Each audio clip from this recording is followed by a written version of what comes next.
오늘은 사랑을 완성하셨습니까? 사랑을 완성하셨습니까? 라는 제목을 가지고 함께 하나님의 말씀을 나누도록 하겠습니다. 성도님들, 본인이 생각하시기에, 자기가 생각하시기에 어때요? 우리의 삶에는 좀 사랑이 완성이 된 것 같습니까? 아니면 조금 부족하고 약간 모자라다고 생각이 드십니까? 사실 모두가 부족하다고 말할 것입니다.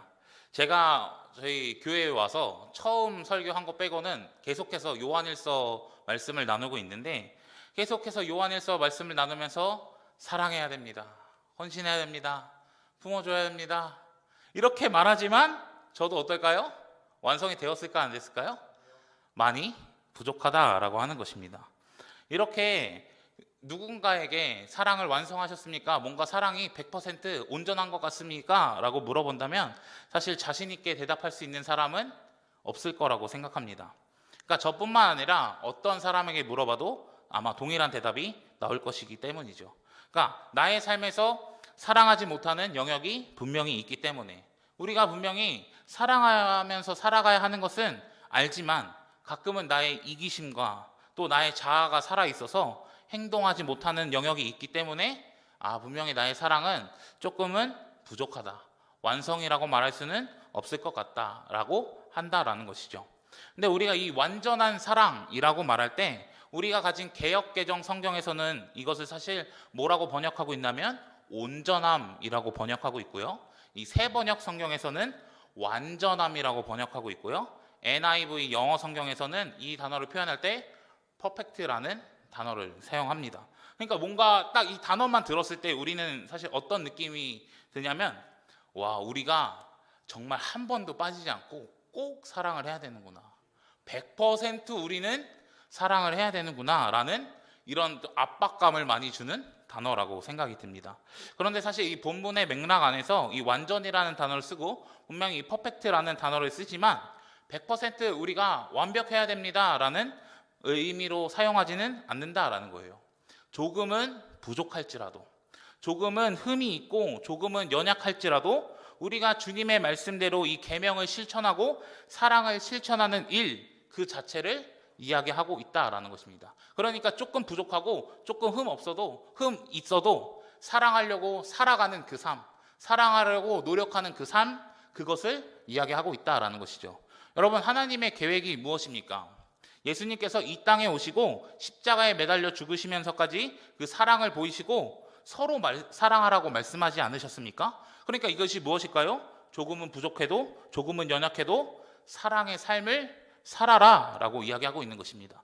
그래서 오늘 이 본문은 이 온전한 사랑, 이 완전한 사랑에 대해서 설명하고 있다라는 것이죠. 저희 17절 말씀을 보시면 이렇게 시작하고 있습니다. 이로써 라고 시작하고 있죠. 이 이로써라는 단어는 사실 이 앞의 내용을 받아서 계속해서 본문을 이야기하고 있다라는 것입니다. 그런데 이 앞의 내용이 어떤 내용이냐면요, 우리는 주님과 상호 교제를 누리고 있습니다. 내가 그 안에, 그가 내 안에 거하는 그런 삶을 살아가고 있습니다. 나는 하나님을 사랑하고 주님도 나를 사랑하는 그런 삶을 살아가고 있습니다. 근데 상호 교제는 거기서 끝나는 것이 아니라 이웃을 사랑하는 것까지 포함하고 있다라는 거예요. 그러니까 우리가 상호 교제의 삶을 살아가니까 우리에게 이 사랑이, 이 온전함이 이루어졌다라고 이미 말하고 있다라는 것입니다. 그러니까 우리가 상호 교제의 삶의 하나님과의 사랑뿐만 아니라 더 나아가서 형제를 사랑하는 그 모습이 나타나기 때문에 그렇게 행동하고 그렇게 살아간다면 우리에게 이 사랑은 완성되었다라고 말하는 것입니다. 근데 아까도 말씀드렸다시피 퍼펙트, 뭔가 100% 이런 게 아니라 우리가 그렇게 살아가는 것을 통해, 우리가 그렇게 노력하는 것을 통해 이 사랑이 완성되어졌다, 하나님의 계획대로 잘 이 사람이 사랑을 실천하려고 하는구나 라는 의미라는 것이죠. 그리고 이것은 우리에게 어떤 유익을 가져다 주게 되냐면 이 심판날에 담대함을 가지게 한다라는 것입니다. 결국 이 죽음과 관련해서 이 형벌과 이 심판에 대해서 담대하게 우리를 만든다라고 하는 것이죠. 여러분들은 죽음에 대한 생각을 하십니까? 저는 제가 자주 보았던 이 유튜버가 있습니다. 요즘은 보지 않는 유튜버인데요, 그 사람이 이 방송 중에 이런 말을 한 적이 있습니다. 나는 죽음이 두려워. 나는 죽는 게 무서워라고 말이죠. 근데 한두 번 그런 게 아니라 그 여러 번 자기가 나는 죽음이 무서워, 나는 죽음 자체가 너무나 두려워라고 말했다라는 것이죠. 근데 분명히 죽음이 우리에게 사실 두려워할 일이지만 저는 딱 그것을 보고 그렇게 두려운 일인가? 별로 생각이 없어서 그런 생각을 했겠죠. 그 정도로 두려운 일인가? 이런 생각을 좀 했었습니다. 저 사람은 왜 죽음이 두려운 것일까 하고 말이죠. 뭐 제가 그 사람이 죽음이 두려운 이유를 정확하게 알 수는 없지만 일반적으로 우리가 생각해 볼 수 있는 것은 죽음 이후에 어떤 모습인지 잘 모르기 때문이라는 것입니다. 믿음의 사람은 분명히 이 하나님 나라에 들어간다는 이 확신이 있기 때문에 평안하게 눈을 감는 사람들이 많다라고 이야기합니다. 그런데 반면에 믿음의 사람이 아닌 사람들은 이 죽음이 굉장한 초라한 모습인 경우들이 많다라고 하는 것이죠. 그런데 우리가 이 심판과 이 죽음 앞에서 담대할 수 있는 이유를 뭐라고 말하고 있습니까? 그리스도께서 17절 말씀 한번 보여주시죠. 그리스도께서 사신 대로 또한 우리도 이 세상에 그렇게 살아가기 때문이라고 말하고 있습니다. 여러분, 그리스도께서 살아가신 그 삶이 무엇일까요? 사랑하는 삶이라는 것입니다. 여러분, 이 땅에 예수님께서 육신을 입고 오신 것 사랑입니다. 가난하고 병들고 소외된 그런 사회적 약자들을 찾아가고 그들의 친구가 되어주시는 것 사랑입니다. 십자가에 매달려서 나를 위해 온 인류를 위해 죽으신 것 또한 사랑입니다. 그리스도의 삶은 사랑의 삶이라고 하는 것이죠. 그런데 이제는 우리도 이 세상에서 그렇게 살아간다라고 말하고 있습니다. 그런데 여러분, 세상은 어떻습니까? 세상의 사람들은 어떻게 살아갑니까? 누군가 짓밟아야 내가 삽니다. 내가 남들보다 앞서가야 내가 더 좋은 삶을 살아간다고 생각합니다. 사람을 이 사랑의 대상으로 바라보는 것이 아니라 경쟁의 대상으로 바라보고 있습니다. 그리고 이 코로나 이후에는 이 무관심의 시대를 살아가고 있죠. 나 외에는 관심이 없다라고 하는 것입니다. 그러니까 이 세상에 살아가는 방식이 이런 모습입니다. 더 나아가 이 세상에 사는 방식을 요한일서 2장 16절 말씀은 이렇게 기록하고 있습니다. 이는 세상에 있는 모든 것이 육신의 정욕과 안목의 정욕과 이생의 자랑이니 다 아버지께로부터 온 것이 아니요 세상으로부터 온 것이니라 라고 말이죠. 여러분, 육신의 정욕, 안목의 정욕, 이생의 자랑은 이 세상이 살아가는 방식이라는 것입니다. 그런데 여러분, 이 세 가지의 공통적인 특징이 있다면 주어가 나라고 하는 거예요. 주어가 나.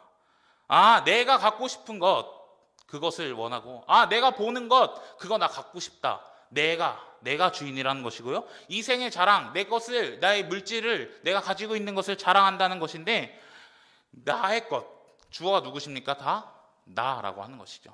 그러니까 나 중심적인 삶, 이타적인 삶이 아니라, 타인을 위한 삶이 아니라 자기 중심적인 삶, 나만 생각하는 삶이 이 세상의 모습이라고 하는 것입니다.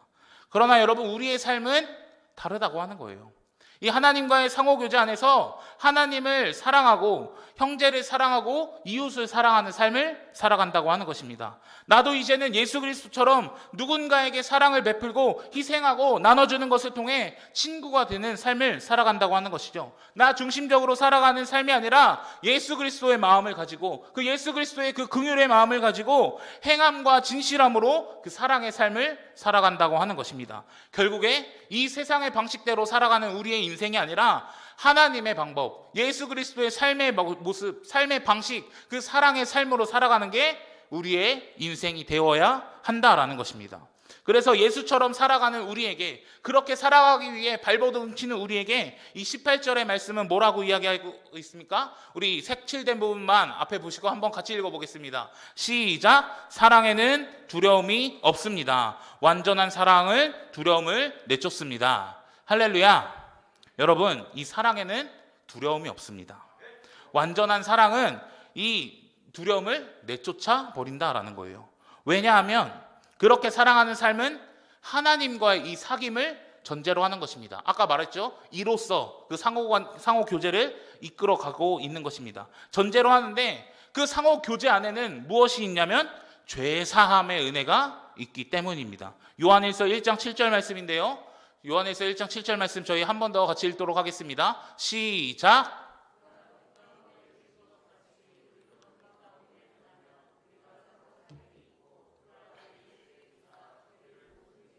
깨끗하게 하실 것이요.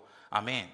여러분, 우리가 빛 가운데 있는 것처럼 그렇게 사랑하면 사귐이 있는 것이고, 결국 예수님 안에 있으면 우리가 사귐이 있는 것이고, 그 아들 예수의 피가 우리를 모든 죄에서 깨끗하게 하신다고 말하고 있습니다. 그러니 그 사랑 안에, 그 사귐 안에, 이 상호 교제함에 어떤 은혜가 있는 것입니까? 죄 사함의 은혜가 있다라고 하는 것입니다. 이 죄 사함의 은혜를 경험했으니 우리에게는 뭐가 없을까요? 두려움이 없다라는 거예요. 왜냐하면 그 심판대 앞에선 우리의 죄 때문에 그 죄값을 받게 될 텐데, 이미 그 예수의 보혈로 우리의 죄가 정결케 되었기 때문입니다.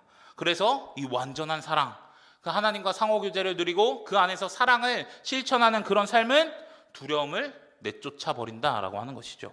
결국 하나님과 사귀지 못하는 사람, 사랑의 삶을 사귀지 못하는 사람은 무엇이 없는 것일까요? 죄사함이 없다라고 하는 것입니다. 그렇기 때문에 뭐를 가지고 있을까요? 두려움을 가지고 있다라는 거예요. 그렇다면 두려워하는 사람은 아직도 사랑을 완전하게 하지 못했다라고 하는 것입니다. 사랑하지 못하는 자는 결국 하나님과 사귀지 못하는 자라는 것이죠. 사랑하는 성도님들, 우리는 어떤 삶을 살아가고 있습니까? 간절히 소망하는 것은 이 완전한 사랑으로 나아가시는 우리 성도님들이 되시기를 예수님의 이름으로 간절히 축복합니다. 하나님과의 그 상호 교제를 누리고 하나님과의 그 친밀한 그 교제를 누리시면서 그 안에 그 죄사함의 은혜를 누리시며 이웃을 사랑할 수 있는 그런 삶으로 살아가시기를 간절히 축복합니다. 그 사랑 안엔 두려움이 없습니다. 그 사랑은 두려움을 내쫓습니다. 그러니 우리가 이 심판을 두려워할 필요가 없고 심판날에 우리는 담대히 설 수 있는 존재라는 것입니다. 그러니 여러분, 마지막 때가 가까워져 오는 이때에 우리가 예수 그리스도의 모습처럼 사랑하며 담대히 살아갈 수 있는 우리 성도님들이 되시기를 예수님의 이름으로 간절히 축복합니다. 그런데 우리가 이 사랑할 수 있는 이유를 계속해서 말씀은 이야기하고 있습니다. 19절 말씀인데요, 19절 말씀 이렇게 기록하고 있습니다. 우리가 사랑함은 그가 먼저 우리를 사랑하셨습니다. 아멘. 여러분, 우리가 사랑할 수 있는 이유, 우리가 가지고 있는 이 사랑의 기원을 이야기하고 있습니다. 근데 우리는 이 사랑의 기원을 너무나 잘 알고 있습니다. 하나님이 나를 먼저 사랑하셨기 때문에 완전한 사랑을 실천할 수 있다라고 하는 것입니다. 하나님이 나에게 먼저 손 내밀으셨기 때문에 나는 그 사랑을 누리고 경험하고 그분과 교제하며 나도 이제는 사랑하는 삶을 살아갈 수 있다라고 하는 것입니다. 여러분, 만약에 예수 그리스도께서 나에게 이 손을 내밀지 않았더라면 그 사랑을 알 수 없다는 것입니다. 만약에 예수 그리스도가 이 땅에 육신을 입고 오지 않으셨다면 우리는 그 사랑을 알 수 없다는 것이고요. 십자가에서 죽지 않으셨다면 우리는 그 사랑을 죽어도 깨달을 수 없었다라는 것입니다. 그러니 그분이 계시하지 않으셨으면, 그분이 자신을 나타내 주지 않으셨으면 그 사랑을 알 수 없다라는 것이죠. 그러니 우리는 그분의 사랑으로 말미암아, 그분이 먼저 손 내밀어 주심으로 말미암아 누군가를 사랑할 수 있다고 이야기하는 것입니다. 여러분, 사도 요한은 우리가 그런 사랑을 받았으니 이제는 사랑하라고 이야기하는 것입니다. 결국 사랑하라고 다시 한번 강조하는 것입니다. 결국에 이 사랑한다라는 것은 중의적 의미를 가지고 있죠. 하나님 사랑하고 이웃을 사랑하라고 이야기하고 있습니다. 그런데 20절 말씀에 이런 말씀이 있습니다. 제가 한번 읽어보겠습니다. 누가 하나님을 사랑한다고 하면서 자기 형제를 미워하면 그는 거짓말쟁이입니다. 보이는 자기 형제 자매를 사랑하지 않는 사람이 보이지 않는 하나님을 사랑할 수 없습니다 라고 말하고 있습니다. 여러분, 사실 우리가 이 받은 하나님의 그 놀라운 사랑은 타인에게 나타나야 됩니다. 결국 하나님 사랑과 이 이웃 사랑으로 나타나야 됩니다. 그런데 누가 하나님을 사랑한다고 하면서 자기 형제를 미워한다면 그거는 바른 신앙일까요? 그렇지 않다라고 이야기합니다. 본문은 거짓말쟁이라고 기록하고 있다라는 것이죠. 그러니까 보이는 자기 형제도 사랑하지 못하는데 보이지 않는 하나님을 사랑할 수 있을까요? 사랑할 수 없다라고 이야기하고 있습니다. 네, 여러분, 우리는 여기서 유심히 보아야 할 것이 있습니다. 바로 이 미움이라는 것입니다. 근데 이 미움이라는 것은 단순히 이 사람이 미운 감정을 가지고 있다, 이런 개념으로 이 사도 요한이 이야기하고 있지 않습니다. 빛과 어둠의 대조라는 아주 큰 그림으로 이 말씀을 말하고 있다라는 거예요. 요한일서 2장 9절 말씀입니다. 이렇게 기록되어 있습니다. 빛 가운데 있다 하면서 그 형제를 미워하는 자는 지금까지 어디에 있습니까? 어둠에 있다고 이야기하는 것입니다. 여러분, 빛은 우리가 그냥 잘 알다시피 예수님입니다. 하나님 편에 있는 것이고요. 어둠은 어디 있는 것일까요? 사탄 마귀의 편에 있는 것입니다. 이 요한은 빛과 어둠을 대조하면서 미워하는 자, 단순히 이 미움의 감정을 이야기하는 것이 아니라 미움을 가지고 있는 자는 어디에 속했냐, 이것을 이야기하고 있는 것입니다. 그럼 형제를 미워하는 자는 어둠에 있고 마귀에게 있고 구원의 영역이 아니라 다른 곳에 있다고 이야기하는 것입니다. 결국 이 사람은 하나님께 속하지 않은 사람이라고, 하나님과 교제가 없는 사람이라고 이야기하는 것과 같다라는 것이죠. 그리고 여러분, 우리가 또 한 가지 유심히 보아야 할 것은 이 하나님 사랑과 이웃 사랑은 같은 것이라고 이야기하는 것입니다. 제가 이런 그림을 한번 보여드린 적이 있습니다. 한번 보여주실까요? 이렇게 세상이 있고 이 원이 세상이고요. 이 세상의 중심에 하나님이 있다라는 것입니다. 하나님을 사랑하는 사람은 하나님 앞에 나아갑니다. 한 장 넘겨주시면 나아가게 되겠죠? 그럼 동시에 누구랑도 가까워집니까? 이웃과도 그 거리가 조금은 더 가까워진다라는 거예요. 그럼 세상의 모든 사람들이 하나님을 사랑해서 가까이 나오게 된다면 어떻게 할까요? 동시에 이웃과도 가까워진다라고 하는 것입니다. 그럼 결국 이것이 무엇일까요? 하나님을 사랑하는 것은 단순히 하나님을 사랑하는 것이 아니라 동시에 이웃을 사랑하는 말과 같다라고 하는 것입니다. 하나님 사랑과 이웃 사랑 다른 것입니까? 아니요, 같은 것입니다. 하나님을 사랑하는 자는 이웃을 사랑한다라는 것이죠. 그런데 20절의 말씀은 앞뒤가 안 맞는 말을 계속하고 있습니다. 하나님을 사랑한다고 하면서 형제를 미워하면 거짓말하는 것이다. 하나님 사랑과 이웃 사랑은 같은 것인데 미워한다면 진짜 사랑하는 것일까요? 아니라고 이야기한다라는 것입니다. 더 나아가 보이지 않는 형제를 사랑하지 아니하는 자는 하나님을 사랑할 수 없다고 이야기하는 것이죠. 보이지도 않는데, 보이는 것도 사랑하지 못하는데 보이지 않는 것을 어떻게 사랑할 수 있느냐? 말도 안 된다라고 하는 것이죠. 그러니까 하나님 사랑과 이웃 사랑은 같은 것이니 이 형제를 사랑하는 것은 주님을 사랑하는 것이고 주님을 사랑하는 것은 형제를 사랑하는 것이다 라고 말하고 있습니다. 네, 여러분, 마태복음 말씀에 이런 말씀이 있습니다. 25장 말씀인데요, 이렇게 기록되어 있죠. 너희는 내가 줄일 때에 먹을 것을 주었고 목마를 때에 마실 것을 주었으며 나그네로 있을 때에 영접하였고 헐벗을 때에 입을 것을 주었고 병들어 있을 때에 돌보아 주었고 감옥에 갇혀 있을 때에 찾아주었다 할 것이라. 여기 이 말씀은 이 임금으로, 하나님이 임금으로 이 비유된 말씀으로서 이야기하는 것입니다. 내가 줄일 때에 내게 너희가 먹을 것을 주었다, 마실 것을 주었다, 나를 영접했다, 사랑을 베풀었다고 지금 이야기하고 있는 것입니다. 그리고 그 다음 절 말씀을 보시면 그때 의인들이 대답하기를 하면서 쭉 이야기를 하는데 어떤 내용을 이야기하냐면 주님, 그 임금님, 제가 언제 그랬죠? 제가 임금님한테 그런 일을 언제 했죠? 제가 임금님한테 언제 먹을 걸 주었고 언제 마실 걸 주었고 언제 의복을 주었죠? 제가 언제 그랬죠? 라고 이야기한다라는 거예요. 그런데 40절에 임금님이 이렇게 이야기한다라는 것이죠. 저희 40절 말씀 같이 한번 읽어보도록 하겠습니다. 시작. 임금이 그들에게 말하기를 내가 진정으로 너희에게 말한다. 너희가 여기 내 형제자매 가운데 지극히 보잘것없는 사람 하나에게 한 것이 곧 내게 한 것이다 할지니라. 아멘. 여러분, 이웃에게, 이 형제에게 사랑을 베푸는 것이 하나님께 한 것과 같다라고 이야기하는 것입니다. 여러분, 내가 이웃을 사랑하는 일은 하나님을 사랑하는 일이라고 말하는 것이고 내가 이웃에게 먹을 것을 준 것은 예수님께 먹을 것을, 하나님께 먹을 것을 주었다라는 것과 같다라는 것입니다. 내 형제 중에 지극히 작은 자 하나에게 한 것이 곧 나에게 한 것이라고 말한다라는 것이죠. 형제를 사랑하는 것은 하나님을 사랑하는 것입니다.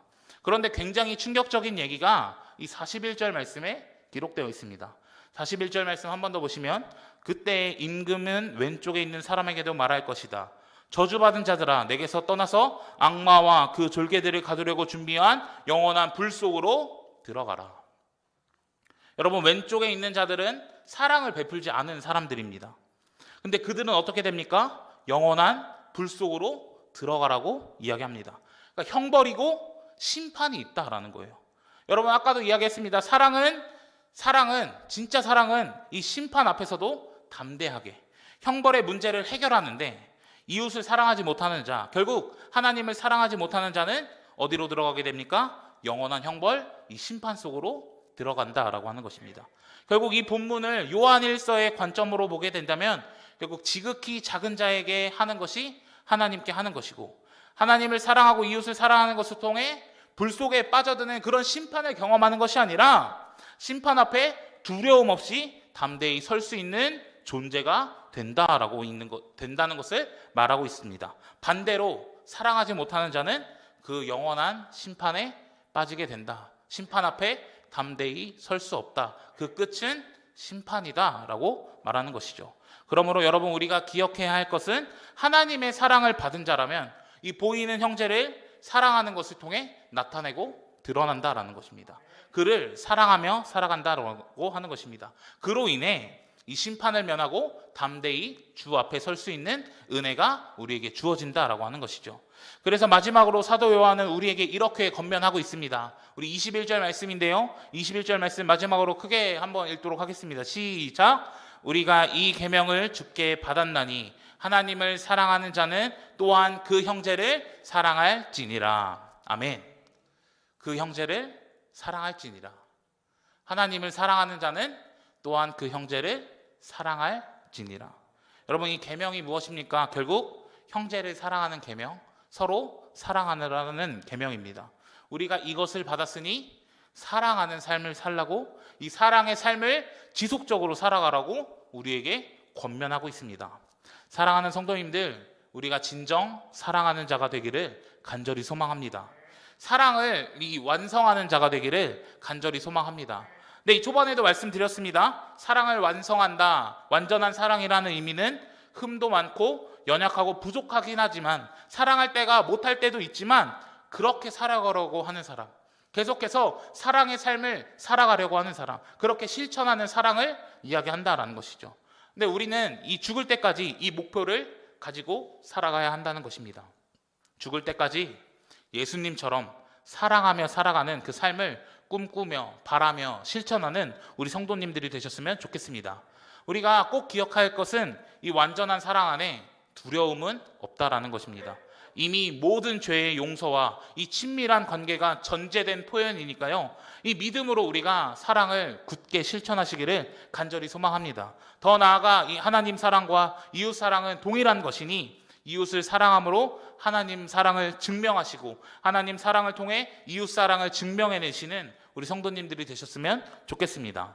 여러분 요한일서 이 4장 7절부터 21절까지는 수많은 이야기를 합니다. 사실 하나님이 성육신 하신 사건, 그리고 십자가에 매달리신 사건, 이 상호 교제의 이야기, 보이지 않는 이 하나님에 관한 이야기 등등 수많은 것을 이야기하지만요, 결국 요한이 계속해서 말하고 싶은 것, 단 한 가지의 결론에 이르는 것은 이것입니다. 서로 사랑하라고 하는 것이죠. 이웃을 사랑하라고 계속해서 이야기하는 것입니다. 그 모든 수많은 이야기를 했던 이유가 무엇이냐면 사랑하라고. 예수님이 그렇게 여러분들을 사랑하시고 성실하게 사랑하시니 여러분들도 사랑하면서 살라고 그 수많은 내용을 담으면서 많은 절들을 기록하면서 전하는 단 하나의 메시지, 서로 사랑하라고 이야기하는 것입니다. 여러분 우리가 서로 사랑할 수 있는 공동체가 되기를 간절히 소망합니다.